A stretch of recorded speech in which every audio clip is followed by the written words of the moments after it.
The Galactic Council's emergency session convened in absolute chaos. Ambassador Zix Theta's tentacles trembled as she projected the latest environmental readings from Sol 3, the planet its inhabitants called Earth. Impossible, whispered Counselor Vorthan, his crystalline form flickering with disbelief. No planet jumps from Class 6 to Class 14 in mere decades. The sensors must be malfunctioning. But the data streams didn't lie. Earth's classification had skyrocketed past every known threshold, entering territory reserved for planets that even the hardiest species avoided. The humans had done something unprecedented. It started innocuously enough. When humanity achieved faster-than-light travel in 2157, the galaxy welcomed them with cautious optimism. Sure, their homeworld was already classified as a Class 6 Deathworld, what with its tectonic instability, diverse predators, and wildly unpredictable weather, but the humans seemed friendly enough. They established trade routes, shared cultural exchanges, and integrated into galactic society with surprising ease. Then came the announcement that changed everything. "We're terraforming Earth," human ambassador Sarachin had said during a routine council meeting, as casually as discussing the weather. "Making it more hospitable for our alien friends to visit."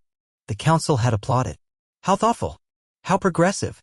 Surely the humans would reduce their planet's dangerous elements, stabilize the climate, eliminate predators, perhaps install proper atmospheric controls like civilized worlds. They did the opposite. The humans introduced genetically modified organisms that thrived in extreme conditions. They seeded their oceans with synthetic coral that generated localized electromagnetic fields. They released nanoswarms into their atmosphere that could reassemble into defensive formations.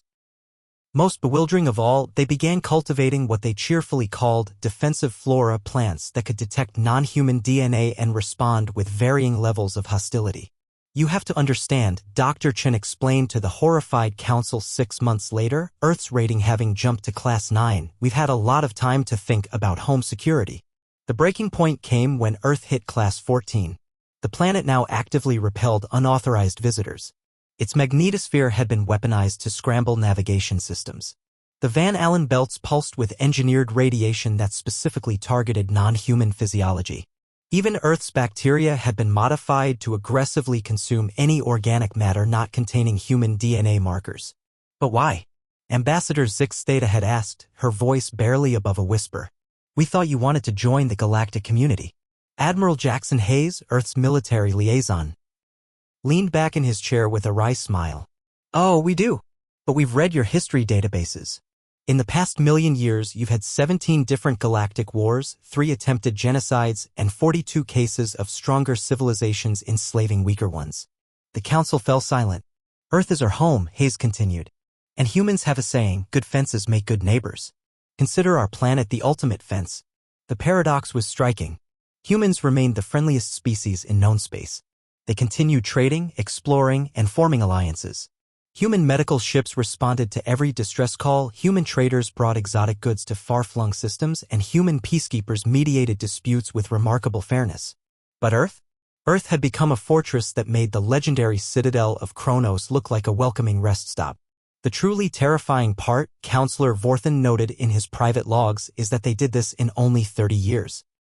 If they can transform their own world into an impenetrable death world on purpose, what else are they capable of? The galaxy's response was unanimous. Panic, followed by a very careful reassessment of humanity's role in galactic politics. Trade agreements were hastily revised in humanity's favor. Border disputes near human colonies mysteriously resolved themselves. Several species quietly shelved their expansion plans. Meanwhile, Earth spun on, its human inhabitants going about their daily lives on a planet that would kill anyone else in 17 different ways before they could take a breath. They complained about the weather, walked their gene-modified dogs, and sent cheerful messages to their alien friends across the galaxy. The message was clear. Humanity chose friendship, but they prepared for war. And the galaxy, for the first time in eons, chose wisdom.